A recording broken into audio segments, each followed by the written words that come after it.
Hey guys, I hope you're all keeping well during quarantine, and in today's video I'm going to be giving you 3 easy, quick photography ideas that you can do at home. If you want to get involved with any of these shoots or want to share your ideas, use the hashtag OpticalWander so I can see your work. I'm reviewing it daily, and every week I'm doing a specific video where I review some of your photos. So let's jump into the first one and let's get you creating. So for the first one, I need a glass bowl, but I don't have a glass bowl, so what I've done is I've taken this lid from a pan, I've taped up the 2 holes from the pan, and I've also plugged it with soap. So I've pushed the soap in there and then taped the back so it doesn't come off, and I've got some oil in there and a bit of water. Now I just need to go and get the my phone or an iPad, give that a go. So thank you for that. But let's see how it goes. It's a bit of a catch-22 because I want to film it, but also the room needs to be fairly dark. So, I mean, we're doing alright, we're doing okay. Okay, I have my Sony a7 III here ready to shoot. I've used vegetable oil in here, and I'm now going to put a little bit more water in. Like this.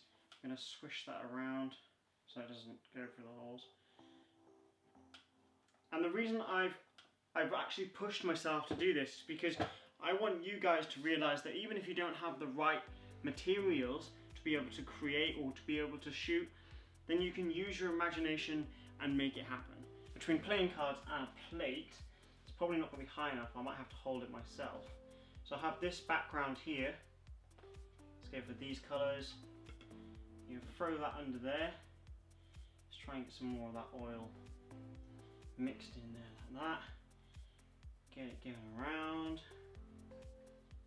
Ooh. Okay, that looks fairly cool. I just don't want to put oil all over my camera. Okay. Okay, as I was saying, I have that catch-22, so I need to turn this light off in order to be able to see it. I'm going to bump the ISO up. Okay, I've bumped the ISO up on the camera, so if it's a little bit noisy, I am sorry. But I need to be able to have the darkness to be able to get this shot. Just gonna wait for that to thing. Oh, it's so slippy because it's so oily. I put too much oil in, but it looks really cool in the photos. I can't wait to edit this. Okay, cool. Whew. Oh, I'm gonna throw this down the. I'm going to throw this in the sink now before it makes any more mess. Okay, let's move on to the second one. Ooh, okay, so I've had a look around and I've decided for the second one, what I've done is I have got this blue bowl over here and I've filled it up with water. Now, what I was thinking was, if I can get Roxanne to come and give me a hand, what I'm going to ask her to do is just use this glass, get some water, and I'm going to ask you just to drip like this into the blue bowl. Drip as it drops, as the drippity drop as it hits the water in the blue bowl. You can do this on your own. I have tried this evening. It's a little bit more difficult, and if you have someone to help you, it's always easier. But basically, you hold it with your left hand, you squeeze slightly, and then you shoot, you know, on your own. Okay, Roxanne, can I borrow you, please? Are you ready? Yeah. I'm hoping we get this. Me too. First go. Oh my god, yes. Did you get it? Oh my god, look. Look how sick that looks. That's so cool. It's really cool. I cannot believe how quickly we did that. That was so sick. It looks amazing. It did look really good. Oh my god, I can't wait to show you guys this. Okay, last one. Let's jump onto the last one and then we can review and show the edits because these are going to look amazing. Okay, cool, let's go. Okay, and for the third one, what I've done is I have strung up the loom cube. It's not a loom cube, it's a fake loom cube. It's the same one I was using just now in the second shot. I've used the fishing wire and stuck it from the roof down to about hip height, and what I'm going to do is I'm going to get Roxanne to hold an orange, well, a piece of dried orange on another piece of fishing wire, so then I can take the photo of like kind of the backlight going through the orange as if it's like a sun orange thing. It looked cool. So just as a side note, you can do this on your own. I'm using Roxanne just because I have it here to help me, but you can definitely do this on your own. I've done it and tried it on my own.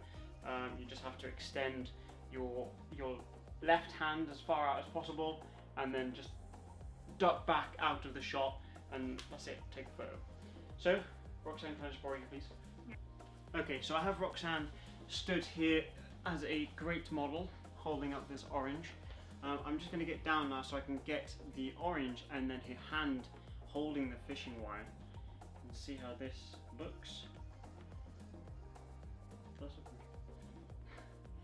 It looks way better than I thought it would. That's so cool. Okay, amazing. Done. Okay, let's review all of these photos and see how they all turned out. And I'm going to turn this off because it's in my eyes. Okay, let's jump into reviewing the photos. I will say that I used the Lume Cube. It's not a Lume Cube. I'm saying it's a Lume Cube because it's the easiest way to describe it. The Lume Cubes that I use are from a company called Ulanzi. U-L-A-N-Z-I. I've put a link to this guy and the equipment I use in my descriptions. If you'd like to take a look, then feel free and go and have a look. A Lume Cube normally costs you about £80, but this Ulanzi one, costs about £27, depending on where you are and where you're buying it from. So same thing, exactly the same, but way cheaper. I don't know why you'd buy a Lume Cube. Anyway, the first one that I shot was with the oil and the water, which, might I add, was quite messy. So the shot I got was this one here on the screen. As you can see, it's super colourful and it's just really captivating. I was looking and thinking about ways that I could utilise this when it comes to working with clients, and what you could use this for would be some sort of double exposure.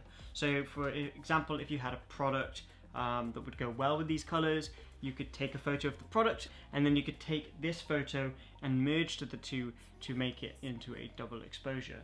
And I think that would be a really creative and cool way to show off a product. The second one that I did involved that big blue bowl. It doesn't have to be a big blue bowl. I mean, if you don't have a big blue bowl, it's okay. You're going to be okay. You can use anything else that has a open top. So a pan, use a cup, you can use literally anything as long as it's got a open top, then you can drop something into it. They turned out amazing. I'm actually just like, pow. The first one we took was just like, bam. And it looks like a pawn from a chess game. Have a look. This just looks insane. That was like the first go trying to shoot with Roxanne, and it was like, what? So I had my shutter, I was using my 50mm 1.8. I had my shutter like literally as fast as it would go at 8,000 of a second. I had my ISO at 500 and the focal point was at 1.8, and it was really, really specific. Using an f4 would be amazing for this because that means you're definitely going to get it in focus. It's easier to get it in focus. I was using the 1.8 because I wanted to get that crisp sharpness of it going, what? There's a few of them, and this is another one where it looks like two hands. I don't know if you can see it, but I can definitely see it. It looks like two hands, like shaking hands. Look at it, it looks so cool. Like, this is so simple. Let's jump into the last one where I shot the orange. So initially I thought about leaving in the fish wire that Roxanne was holding to take this shot, but I actually chose to get rid of it because I actually like it looking like she's dropped it and it's like in motion, like no, falling down through the frame. Through the frame. I just spat as well. Through the frame. That's better. There we go. Getting my words out in the early hours of the morning is not an easy task. But it turned out really cool. I like the edit on this one as well. It's like kind of dreamy and like what's going on. It's like, I like it, it's really cool. Don't put yourself out and push yourself too hard. You might as well have a bit of fun with someone and get them involved, and they get to see how you create your imagery, and it makes people interested. If you want to show me your images, use the hashtag OpticalWander, because I am reviewing them and I would love to see your work. Now, yesterday's video, what I did was I put in a little mistake on purpose to see who of my subscribers and viewers are watching, and I want to give a shout out to Photo Ben, which is his tag on YouTube. It's on here. This is his Instagram, photo.lange.ben. He is a photographer as well. I've gone through his feed, and his feed is actually really cool. So go and follow this dude. I'm giving him a shout out because he noticed the mistake and he brought it to my attention, like I was hoping to see, because I was hoping people would notice. The mistake was, when I asked you at the beginning to choose between the two photos, I said 1 and 2, and the photos were 1 and 2, and then when I went to the end, I swapped the images around to see if you were noticing and keeping a watch on the video. We'll be doing little tests like that throughout all of my YouTube career, so keep an eye on the videos, and if you are the one to spot that mistake, then I will be giving you a shout out on my channel. So I hope you're all doing well. I hope you're all keeping safe, wearing those masks and those gloves when you head out, and you're just staying inside, relaxing and creating. With that being said, create more, stress less, and I will see you in tomorrow's video. Peace.